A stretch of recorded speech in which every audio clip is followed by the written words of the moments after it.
வணக்கம் நண்பர்களே, கலா டெய்லரிங்லேருந்து நம்ம ப்ளவுஸ் டிசைன் தான் பார்க்க போகிறோம்.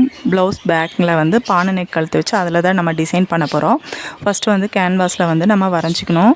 வரைஞ்சிட்டு அதுலேருந்து ஒரு 1.25 இன்ச்சு தள்ளி மார்க் பண்ணி அந்த ஷேப்பும் நம்ம வரைஞ்சிக்கணும். வரைஞ்சிட்டு அந்த ஷேப்பை தான் நம்ம கட் பண்ணணும். கட் பண்ணிவிட்டு ப்ளவுஸ் கிளாத்தில் வச்சு கீழே மட்டும் நம்ம ஒரு ப்ரெஷர் புட் அளவு நம்ம பிடிச்சிட்டு அப்படியே நம்ம திருப்பி அதை வந்து நம்ம என்ன பண்ணணும்னா சுற்றி எஜ்ஜி தையல் போட்டு எடுத்துகிட்டு அதுக்கப்புறம் வந்து பேக் பார்ட் ரெடி பண்ணி வச்சுருப்போம் இல்லையா, அதில் வந்து உள்பக்கமாக வச்சு அடித்து திருப்பி மேலே ரவுண்டு சுற்றி நீங்கள் ஸ்டிச் பண்ணிக்கணும். ஸ்டிச் பண்ணிவிட்டு கீழே மட்டும் அடுத்தது அந்த ஷேப்புக்கு ஸ்டிச் பண்ணாமல் மேலே ஸ்டிச் பண்ணிவிட்டு அதுக்கப்புறம் சாரீ கிளாத்தில் வந்து லூப் அடித்து அதை 1.5 இன்ச்சு கட் பண்ணி அதை 2ஆக மடக்கி அது கழுத்தை சுற்றி நீங்கள் ஸ்டிச் பண்ணிவிட்டு அதில் நாட்டு கோர்த்துக்கணும்.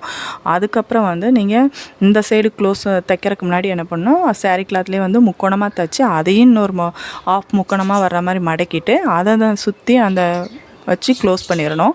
க்ளோஸ் பண்ணிவிட்டு அதுக்கப்புறம் ஊசி நூல் எடுத்து அந்த முக்கோணத்தை அப்படியே மடக்குனிங்கன்னா அது ஒரு முக்கோண ஷேப் மாதிரி வரும்.